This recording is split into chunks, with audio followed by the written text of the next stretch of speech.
السلام علیکم. مکالمے کے ایک اور پروگرام کے ساتھ آپ کی خدمت میں حاضر ہیں میں اور راجہ احسان صاحب.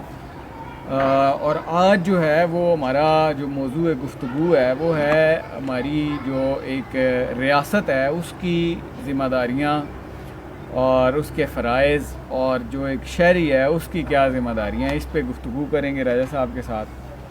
تو جی راجہ صاحب.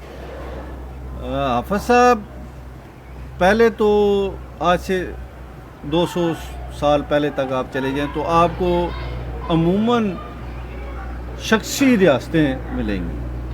ٹھیک ہے جی. برطانیہ میں ملکہ وکٹوریہ آل ان آل تھیں. ٹھیک ہے جی. ہندوستان میں مغل بادشاہ تھی اور مغلوں کے ساتھ ان سے آزاد ہوئی کچھ ریاستیں تھیں، بنگال وغیرہ مراٹھوں کی. اور یہ اس وقت جتنی بھی کسی بھی ریاست کی پیداوار تھی یا جتنے بھی مسائل تھے اس ریاست کے، مسائل اور وسائل، وہ سارے اس شخص سے ریلیٹڈ تھے. اس کے بینیفیشری وہی لوگ تھے. آگے ان کی ایک اشرافیہ تھی جو ان تک وہ بینیفٹ کا کچھ حصہ لے کر وہاں تک پہنچاتے تھے. آہستہ آہستہ مغرب میں یہ پہلے تحریک چلی کہ لوگوں کا اس میں سینس آف اونرشپ نہیں تھا اس عوام کا. خصوصاً آپ ہندوستان میں دیکھیں تو ان کو کوئی پرواہ نہیں تھی یہاں پر حاکم کون ہے. انہوں نے جو ٹیکس دینا ہے کل آج آپ کو دے رہے ہیں کل مجھے دیں گے.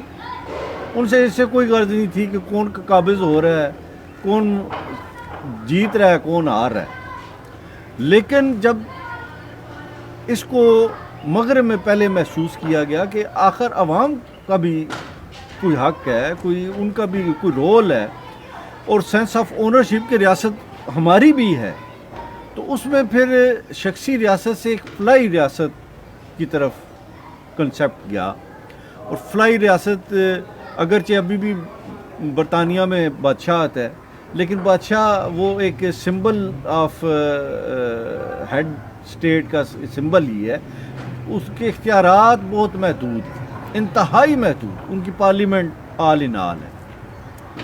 اور پھر یہ جمہوریت کا کنسیپٹ آیا تو اس میں کچھ ریاست کی ذمہ داریاں فلائی ریاست میں اور کچھ ریاست کے حقوق ہیں. ریاست کی ذمہ داریوں میں یہ ہے کہ سب سے پہلے دفاع، کہ اس کے شہری جو ہیں وہ محفوظ ہوں، ان کو احساس تحفظ ہو. اس کے بعد امن، پھر ایجوکیشن، ان کی میڈیکیشن.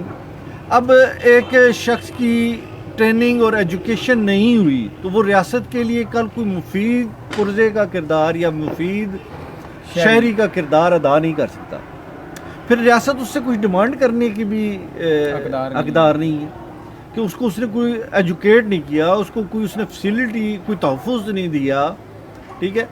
تو یہ چیزیں پہلے ریاست اسٹیٹ کا کام ہے کہ وہ اپنے شہریوں کو ایجوکیٹ کرے، ان کو ٹرین کرے، ان کو روزگار مہیا کرے، اور پھر ریاست کی دوام کے اور قیام کے لیے ان سے ٹیکس بھی لے. جب اس کو ضرورت پڑے جنگ میں افرادی قوت کی تو اس کو افرادی قوت واریئرز کی صورت میں اپنے شہریوں سے ملے. اس کو ریاستی ادارے چلانے کے لیے جو اخراجات ہیں وہ پھر عوام سے لے، وہ ٹیکس.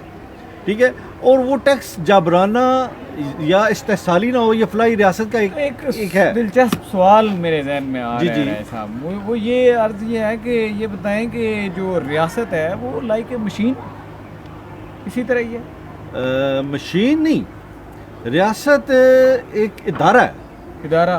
ریاست ایک ادارہ ہے. اور کیا وہ ادارہ مذہبی ہو سکتا ہے؟ ریاست کا بیسیکلی اگر آپ کنسیپٹ دیکھیں نا تو ریاست کا مذہب سے کوئی تعلق نہیں ہے. اس کا تعلق اپنے شہری سے ہے. ٹھیک ہے جی. ریاست شہریوں کا ادارہ ہے. اگر شہری سارے ہی مذہبی ہیں، اس کا ہیڈ بھی ریاست کا، اس ادارے کا ہیڈ بھی مذہبی ہے، تو آپ اس کو مذہبی کہہ لیں. جس طرح ابھی آپ کی پڑوس میں طالبان کی وہ آئی ہے، تو جو کچھ وہ طالبان کر رہے ہیں وہی ریاست کے ذمہ دار. ریاست ایک آپ کہہ لیں یہ ایک ورچوئل ادارہ ہے. ریاست کسی زمین کے ٹکڑے کا نام نہیں ہے. ریاست میں اور آپ ہیں, ٹھیک ہے. ہم میں سے لوگ اس کے چلانے والے, اس کے اداروں کو چلانے والے آج آپ ہیں, کل میں ہوں. نہیں, لیکن ریاست کوئی آسمان سے اتری ہوئی چیز ہے نہیں, ریاست آسمان سے اتری یہ لوگوں کی تخلیق ہے اپنی. لوگوں کی تخلیق ہے. اگر لوگوں کی تخلیق ہے تو پھر یہ اس کا مطلب یہ ہے کہ اس کا کوئی مذہب تو نہ ہوا ریاست. ریاست کا کوئی مذہب نہیں ہوتا.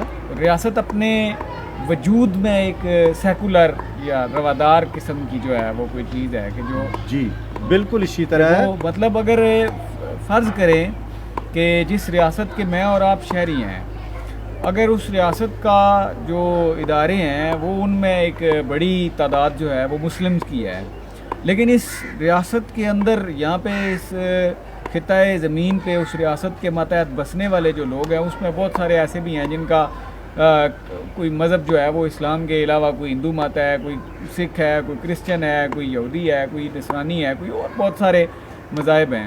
تو پھر ان کے ساتھ اس کا رویہ کہ کیسا ہونا چاہیے, ان کو کیسے ٹریٹ کرنا چاہیے؟ جی, وہ ایکول ہیں یا وہ دوسرے درجے کے سٹیزن ہیں؟ وہ بالکل ایکول ہیں, ٹھیک ہے جی. اگر آپ اسلام کا کنسیپٹ لیں بیسیکلی تو یہ جدید, ہم بات کریں جدید ریاست کی, جی جی, لیکن اگر آپ اسلام کی کنسیپٹ لیں تو اس میں بھی جو ذمی تھے غیر مسلم, اگر آپ دیکھیں تو ہمیں بظاہر پڑھنے میں ایسے لگتا ہے جیسے وہ دوسرے درجے کے شہری تھے.